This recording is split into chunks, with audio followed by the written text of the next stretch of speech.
Assalamualaikum warahmatullahi wabarakatuh. Perkenalkan, nama saya Alfi Sajananda, ingin mempresentasikan karya saya yang berjudul Konsep Dalalah untuk memenuhi tugas usul fikih 2. Baiklah, saya mulai dengan materi pertama, yaitu pengertian dalalah. Dalalah itu adalah penunjukan sesuatu atau sesuatu lain atau dengan pengertian lain. Dalalah itu ialah proses memahami sesuatu dari sesuatu. Secara kebahasaan, dalalah bisa diartikan petunjuk atau al-hidayah atau penunjukan, terambil dari kata dalla yadullu yang artinya menunjukkan. Dalam pembahasan dalalah ini kita akan mengenal dua istilah kunci. Pertama, apa yang disebut sebagai dal yang menunjuk. Kedua, madlul atau yang ditunjuk. Materi kedua yaitu pembagian dalalah dalam berbagai aspek. A.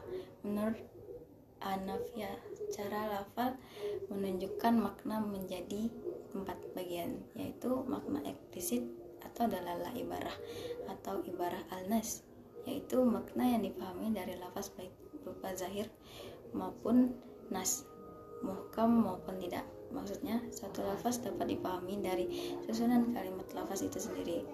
2. Makna tersirat atau dalalah isyarah atau isyarah al-nas, yaitu suatu pengertian dari lafaz sebagai kesimpulan dari pemahaman terhadap suatu ungkapan yang bukan dari ungkapan itu sendiri. Secara eksplisit menjelaskan bahwa kewajiban untuk menafkahi anak adalah dibebankan kepada ayah. Dalam ayat ini merujuk pada hanya ayahlah yang bertanggung jawab. Makna yang tersirat menjelaskan bahwa anak dikaitkan dengan ayah dan identitasnya merujuk pada identitasnya ayah.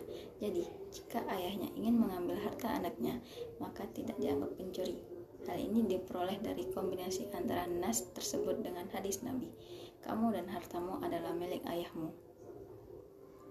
Ketiga, makna yang tersimpul atau dalalah an-nas, yaitu pengertian secara implisit tentang suatu hak lain yang dipahami dari pengertian nas secara eksplisit karena adanya faktor penyebab yang sama, yaitu dan janganlah berkata kepada mereka dan janganlah membentak mereka, dan berkatalah kepada mereka dengan perkataan yang baik. Quran Surah Al-Isra ayat 23.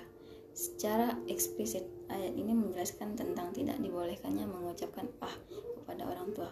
Secara implisit adalah bila ucapan dilarang, maka memukul dan mencaci lebih diharamkan.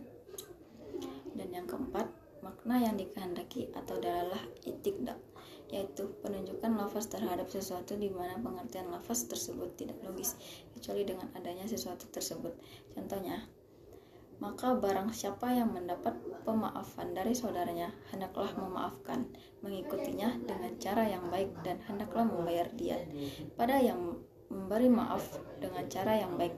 Quran Surah Al-Baqarah ayat 178.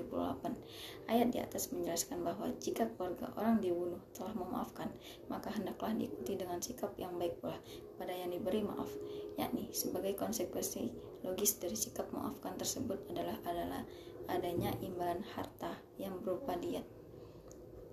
B. Pandangan ulama Syafi'iyah.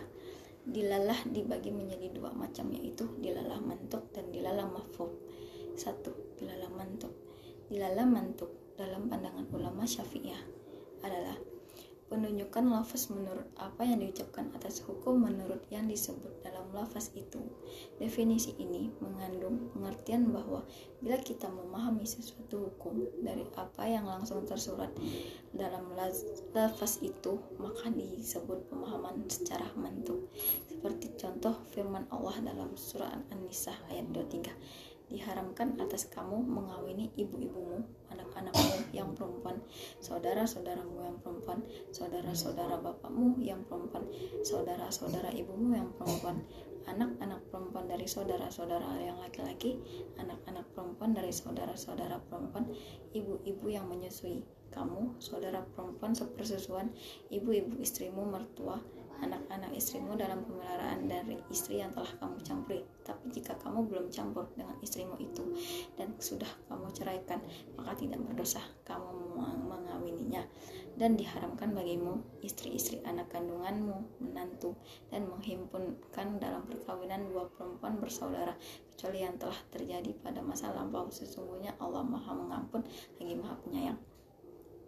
Ayat ini mantuknya menunjukkan diharamkan menikahi anak tiri yang berada di bawah asuhan suami dari istri yang telah digauli. Apa yang ditunjuk di sini memang jelas terbaca dalam apa yang tersurat dalam ayat tersebut.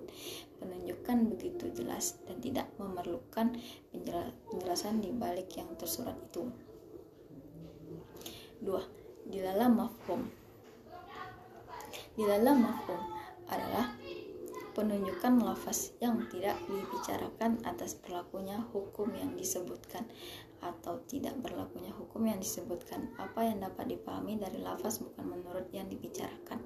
Contohnya, firman Allah dalam surah Al-Isra ayat 23, jangan kamu mengucapkan kepada orang tua ucapan dan janganlah kamu membentak keduanya, dan ucapkanlah kepada mereka perkataan yang mulia.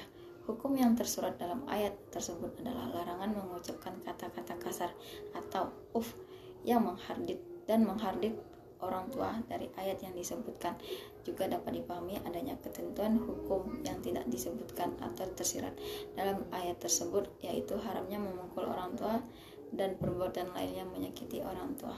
Sekian penjelasan dari saya. Wabillahi